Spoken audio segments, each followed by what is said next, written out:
संघर्ष ये है कि अगर पिछड़ी वर्ग के जो लड़ाकू जातियां हैं, अनुसूचित जाति की जो लड़ाकू जातियां हैं, इनको इनके समाज से जो छोटी जातियां इनके साथ जुड़ी रहती हैं, इनको हटा देंगे तो हम फिर सत्ता में आ जाएंगे।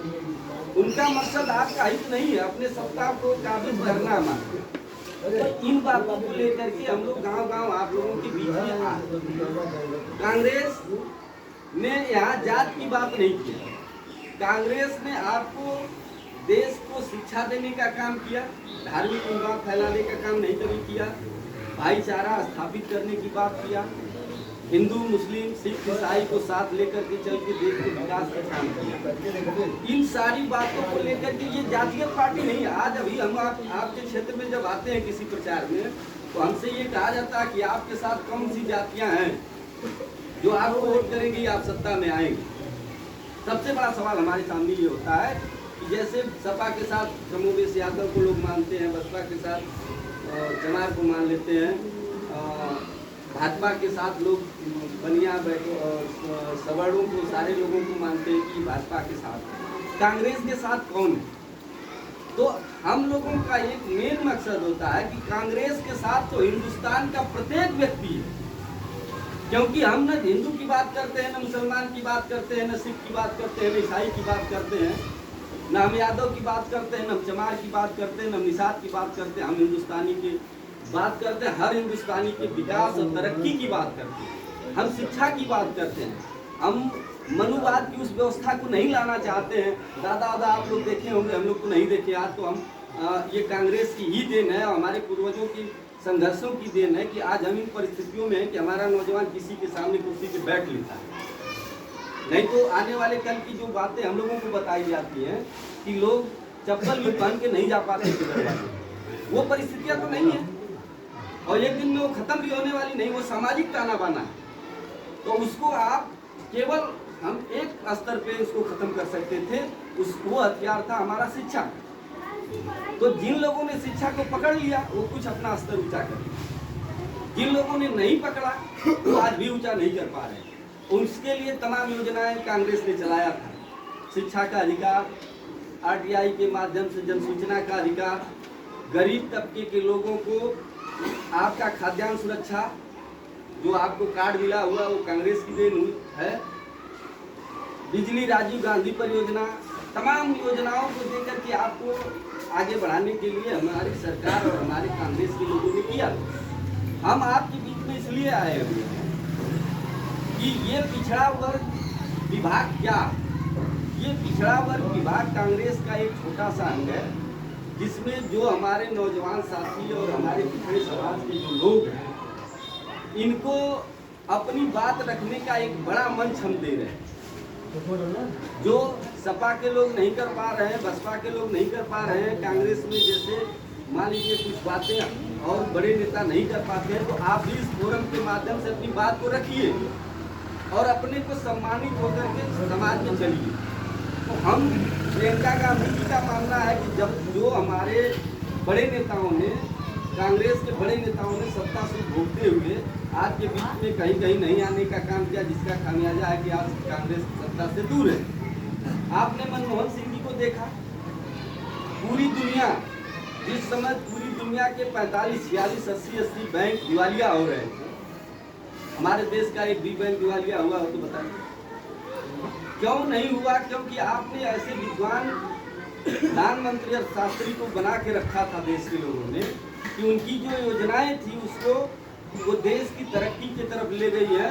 पूरी दुनिया झंझावात में थी, देश भी था, महंगाई भी कुछ थी, उसको नकारा नहीं जा सकता है, लेकिन महंगाई ही हम झेले हैं, हमारे पैसे डूबे नहीं हैं। सरकार ने दूना करके दिया और अमेरिका जैसा देश 45 बैंकों को बंद कर दिया उस दौर में, हमारे एक भी बैंक बंद। लेकिन आज कौन सी परिस्थिति आ गई?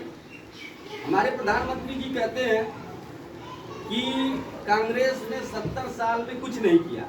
आप सभी लोग पढ़े लिखे लोग हैं, बताइए 70 साल कांग्रेस कब सत्ता में थी? इसमें अटल बिहारी वाजपेयी जी 2 बार प्रधानमंत्री थे, उसके पहले नरसिम्हा राव जी थे और इस भाजपा की सरकार रही, नायडू जी, क्या नाम आपके, गुजराल जी थे। तमाम सरकारें बीच में आई हैं, कुल मिला के 32-35 साल तक सरकार कांग्रेस की रही है, बाकी अभी हुआ। और भाजपा हमारे देश का प्रधानमंत्री बोलता है मंच के माध्यम से 70 साल में कांग्रेस की, इतना बड़ा अपराध। और सारे पढ़े लिखे हम जैसे लोग तालियां बजाते हैं, ये आजाद भी हो गई। तो इस तरीके से झूठ बोल करके हमारे परिवार को वो तोड़ करके मनुवाद की उस व्यवस्था को लागू करना चाहते हैं जहाँ आप बोल रहे हो। संविधान को जलाया जा रहा, संविधान को जलाया जा रहा। मैटर हमारा ये है कि संविधान अगर सुरक्षित नहीं रहेगा तो निषाद सुरक्षित नहीं रहेगा, चौहान सुरक्षित नहीं रहेगा, राजभर सुरक्षित नहीं रहेगा, यादव सुरक्षित नहीं रहेगा, पाल सुरक्षित नहीं रहेगा, सैनी गडेरी जो मौर्य समाज है, ये जो दबे पिछले शोषित समाज के लोग हैं, अगर संविधान की हम रक्षा नहीं कर पाए तो आने वाले कल में आप वही पुराना दौर याद करके चलना होगा।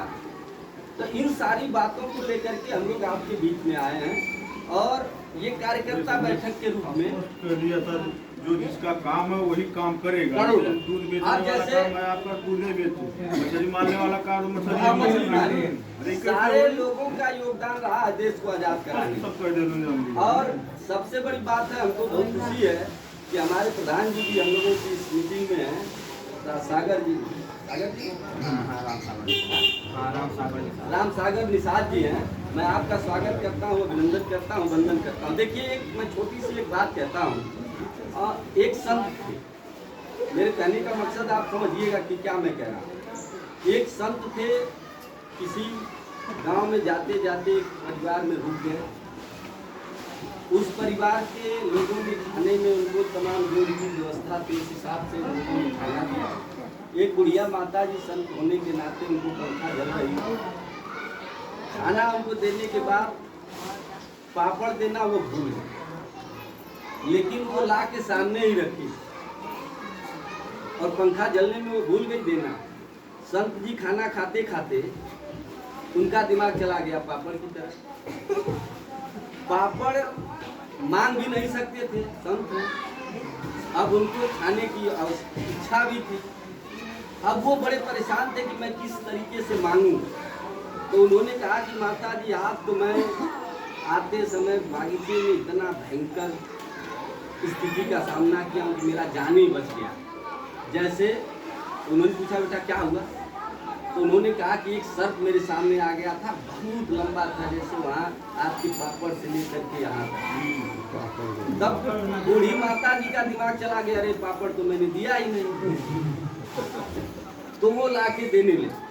तो हमारे कहने का मकसद है जो हम लोग आपके बीच में आ रहे हैं, ये केवल हम आपको जगाने के लिए आए। सभी लोग जानते हैं जो चीजें हम कहेंगे वो आप भी जानते हैं, लेकिन आप हमसे जुड़ेंगे कब? आपने सबको देख लिया ना बारी बारी, सपा को देखा, बसपा को देखा, भाजपा को देखा, मंदिर के नाम पे देखा, माता जी का स्थान है, क्योंकि यहाँ मैं उस चीज़ों को नहीं कर सकता हूँ, लेकिन आप कलम की पूजा करेंगे तो अधिकारी बनेंगे, संविधान को पढ़ेंगे तो अधिकारी बनेंगे, और रामायण को गीता को पढ़ेंगे तो आप केवल साधु और भिखमंगा बनेंगे, आप अधिकारी नहीं बन सकते। आप संविधान को पढ़ के अधिकारी बन सकते हैं।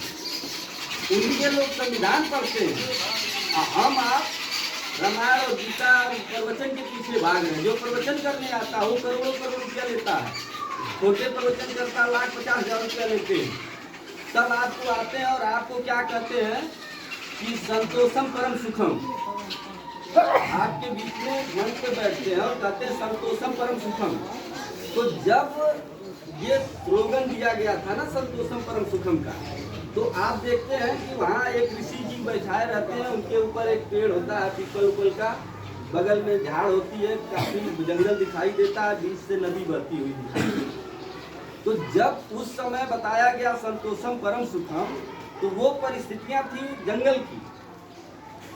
अगर आज के दौर में आपने अपने बच्चे को कह दिया पर संतोषम परम सुखम, तो वो इसी रास्ते से जाएगा और वो प्रवचन करने वाले का बच्चा आएगा फॉर्च्यूनर से कीचड़ उछालते हुए उसके मुंह पे फेंकते हुए निकल जाएगा, क्योंकि वो आपको शिक्षा दे रहा है संतोषम परम सुखम का। वो उस संतोषम परम सुखम से आपकी गाड़ी कमाई को लेके जाता है और अपने बच्चे को अमेरिका और लंदन में पढ़ाता है। तो वो परिस्थितियां थी, आज की वो परिस्थितियां नहीं है कि हम संतोषम परम सुखम को लेकर के चले। आज परिस्थिति है संघर्ष की, और संघर्ष के लिए गीता में स्पष्ट लिखा गया है और रामायण में भी तुलसीदास जी ने लिखा है, कर्म प्रधान विश्व करी राखा, जो जस करे सो सब पर चाखा। तो अगर कर्म की प्रधानता हमारे महापुरुषों ने दिया है तो इसके लिए नहीं कि हम हाथ पे हाथ रख करके बैठे रहें और दूसरे के ऊपर दोषारोपण करते रहें कि मेरा अधिकार फलनवा पार्टी खा गई, हमारा अधिकार फलनवा जात के लोग खा गए। हमको आगे निकलना होगा। इन सारी बातों को लेकर के हम लोग आपके बीच में आए हैं और निवेदन करेंगे कि आप सारे लोग लालमन भाई के साथ एक पिछड़ों का, दलितों का महासम्मेलन आजमगढ़ में आयोजित होने जा रहा है। इसकी डेट बहुत जल्द हम लोग घोषित कर देंगे। उसमें आप लोग चल कर के आने की कोशिश करिएगा। कुछ व्यवस्थाएं उपलब्ध भी होंगी, जैसे क्षेत्रीय नेता जो लड़ने भिड़ने वाले लोग हैं, जो सक्षम हैं, सारे लोग आप लोगों को मुहैया कराएंगे। आप लोगों से आवेदन मिला है, उसमें चलने का काम करेंगे। प्रियंका गांधी जी के विषय में मैं थोड़ा सा कह करके आपको बताऊंगा। प्रियंका गांधी जी ने इस फोरम के माध्यम से, पिछड़ा वर्ग विभाग के माध्यम से उत्तर प्रदेश ही नहीं पूरे देश में ऐसे नौजवानों को तराशने का काम कर रही हैं जो दबे कुचले समाज, शोषित समाज को उठाने के लिए एक टीम बना है। उस टीम का काम है कि आप पूरे अपने क्षेत्र का दौरा करें, जो उनकी आवश्यकता है, मूलभूत आवश्यकताओं को आप कलेक्ट करें, उसको लिख करके आप हमारे यहाँ तक पहुँचाएँ और शासन सत्ता से लड़ करके हम उसको दिलाने की कोशिश करें। जो चीज़ें हमसे छूटी हुई हैं उसको भी आप लाइए। सत्ता में भी रहे, सत्ता में अगर किसी चीज़ को नहीं कर पाए उसको भी करना है। तो इन सारी चीज़ों को लेकर के हम आपके बीच में आए हैं। बहुत लंबा कोई भाषण नहीं करना है। ये छोटी सी किताब हमने आप लोगों को दिया है, 2-4 लोगों को, उसको पढ़ने का काम करिएगा और लोगों को पढ़ाने का काम करिएगा। और कांग्रेस की जो एक भाईचारा वाली नीति है उसको अपनाने के काम करिए। इन्हीं शब्दों के साथ आप सबका मैं स्वागत करते हुए, अभिनंदन करते हुए अपनी बात को ध्यान रखता हूँ। जय हिंद, जय भारत।